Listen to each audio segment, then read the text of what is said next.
Assalamu alaikum, welcome and karibuni to Aroma of Zanzibar's kitchen, and welcome again to our Ramadan edition. Today we are preparing this delicious gluten-free Mkate wa Mofa.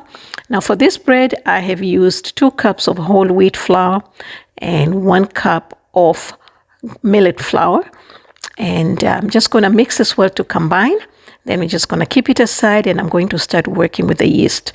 Now for the yeast, I have used 1 sachet, which is about 2 1/4 teaspoons, which is 7 grams. And I've added 2 quarters of flour, which is about 1/2 cup. And I've started with a 1/4 cup of water, and then another 1/4 cup of water, and another 1/4 cup of water. So that's about 3/4 cups of water.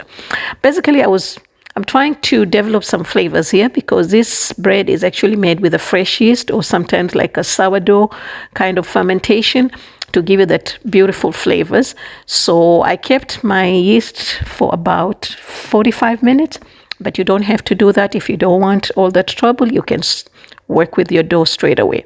So while I was waiting for the yeast, I remembered that I did not add baking powder to the flour, so I added a 1/4 teaspoon of baking powder. And now I'm going to add the fennel seeds, which is about 1 teaspoon, or I think 1 tablespoon I used, and black seeds, which is Najela seeds, and some salt.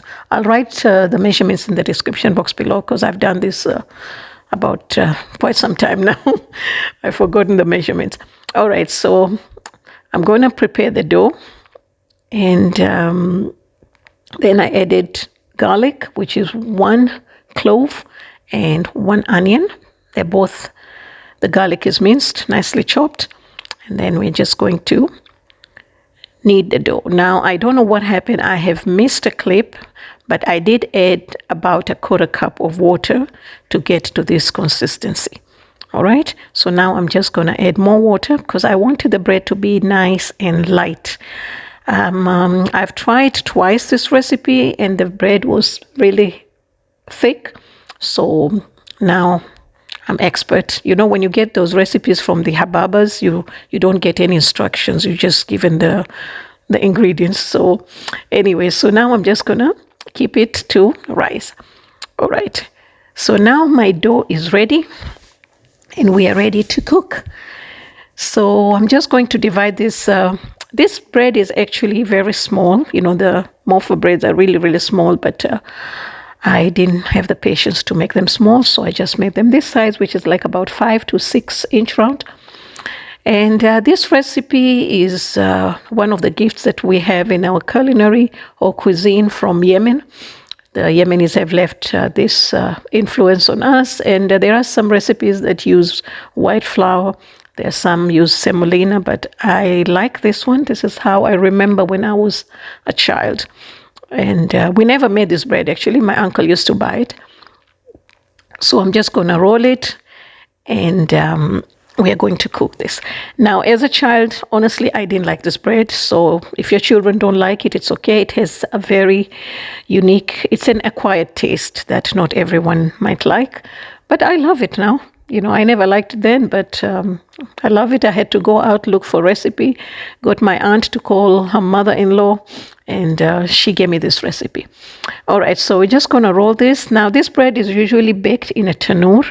So I did try to do that in the oven. It didn't work out, even though I had my oven at 500 degrees. It didn't work out.